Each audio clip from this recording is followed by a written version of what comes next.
Tout d'abord, les organismes voués au logement social interpellent une fois de plus le gouvernement du Québec. Les chiffres dévoilés ce matin par le Frappru et Logement Trade indiquent que la situation s'est considérablement dégradée au Saguenay-Lac-Saint-Jean en l'espace d'un an. Jean, la proportion du budget qui est consacré au logement augmente chez les plus démunis.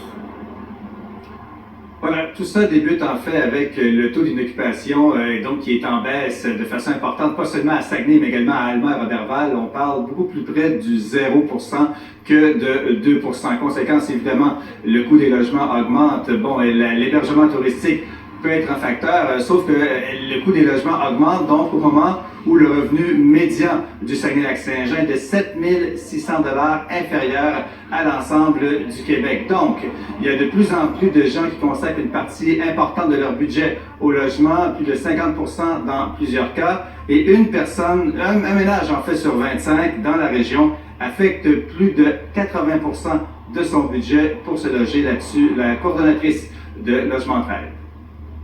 On n'a pas besoin de calculatrice là, pour comprendre que une personne sur l'aide sociale actuellement a un revenu de 770 et les coûts moyens des loyers à Saguenay actuellement est de 686.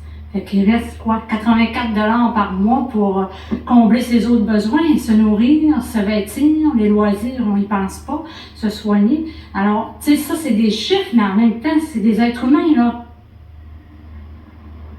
Et Valérie, le gouvernement du Québec va justement faire une mise à jour économique la semaine prochaine. Et Ottawa a récemment conclu une entente avec Québec pour 1,8 milliard $ afin de contrer la crise du logement. L'occasion est belle, selon le Frappru, pour se lancer dans des projets de logements sociaux. C'est de s'assurer que l'offre, on l'augmente pour répondre aux besoins des ménages locataires de la région. Parce que vous entendez beaucoup parler de l'importance d'augmenter l'offre, de construire.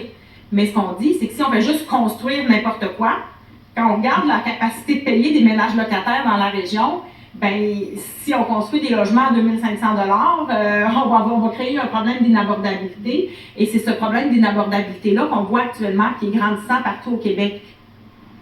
Donc, le Frappru aimerait un engagement de 50 000 logements sociaux à travers le Québec pour 5 ans. Reste à savoir quelle serait la part de la région si jamais ça s'avérait. Merci, Jean.